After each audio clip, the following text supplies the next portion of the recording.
Яңа елны каршылаганда үй түренә чыршының кайсысын хушис аңкып торган орманныкынмы, әллә ясалма чыршыны куяргамы? Кулланышта булган чыршыларны соңыннан нишләтергә?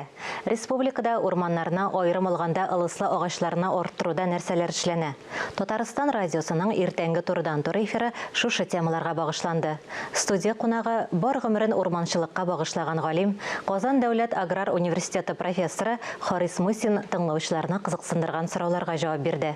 Алар урманнарны саклау, агачлар утырту, кулланылган чыршыларны урнаштыру мәсьәләләре турында иде. Без дә кунакка берничә сорау белән мөрәҗәгать иттек. Харис Гайнетдинович, хәерле иртә. Яңа ел чыршылары кайда үстерелә? Яңа ел чыршылары бүгенге көндә урман хуҗалыгының лесхозларда, питомникларда үстерелә. Файдаланмыйча ята торган буш җирләребез бик күп, шуларда үстерелә. Алар махсус плантацияларда дип әйтәбез инде без үстерелә. Шуларның да нара халыкка тәкъдим ителеп сатыла.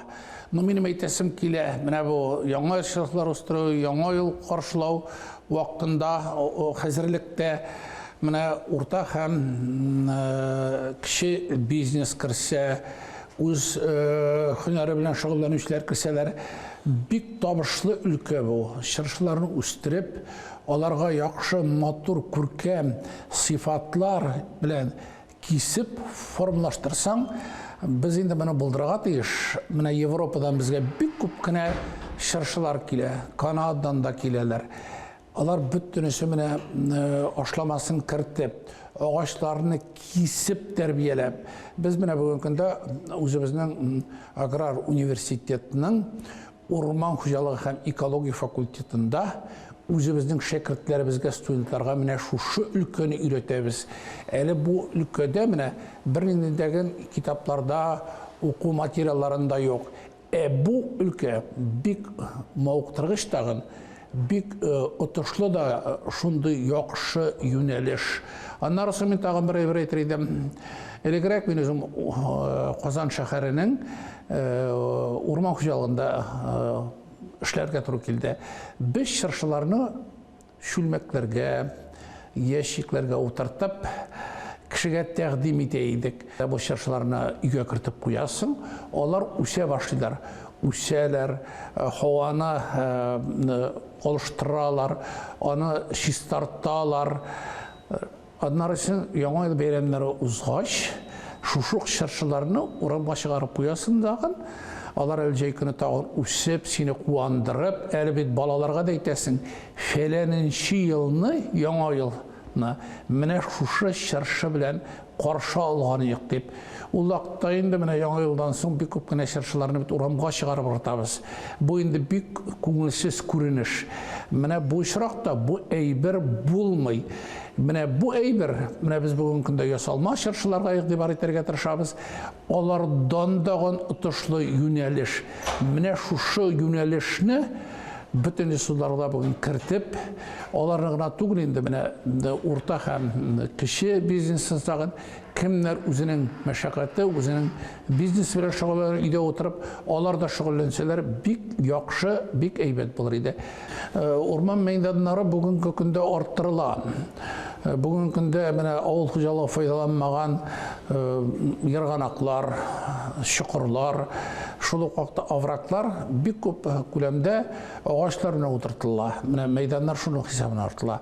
Бүгенге көндә Татарстанда селекция орлыкчылык үзәге бар, Савали сузында. Бу Европада иң зур орлыкчылык үзәге, 12 миллион үсент үстерелә.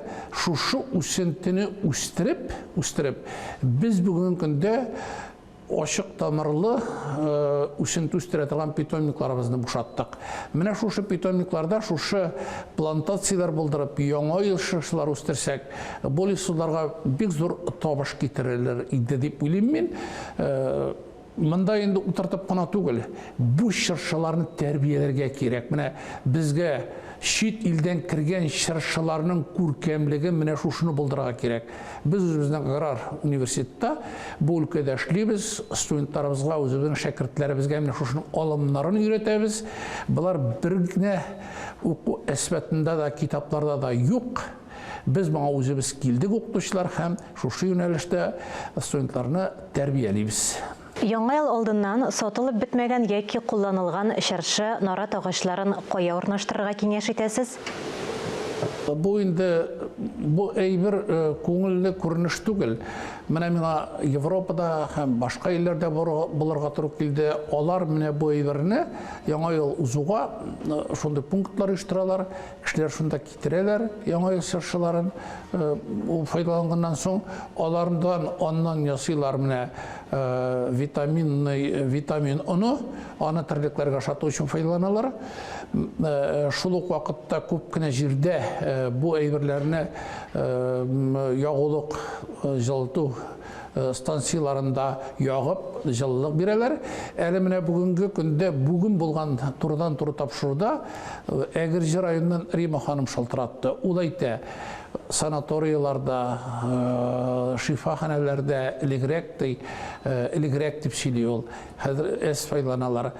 Ылыслардан концентрат ясап, шуннан ваннада безне үзебезне сәламәтләндерәдер, сәламәтләндерү юнәлеше бар иде.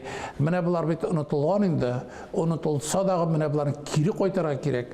Зур шәһәрләрдә менә моны оештырып, шушы яңа елдан соң калган чыршыларны эшкәртеп, халык хуҗалыгында рәхәтләнеп файдаланырга мөмкинлек турында уйларга кирәк.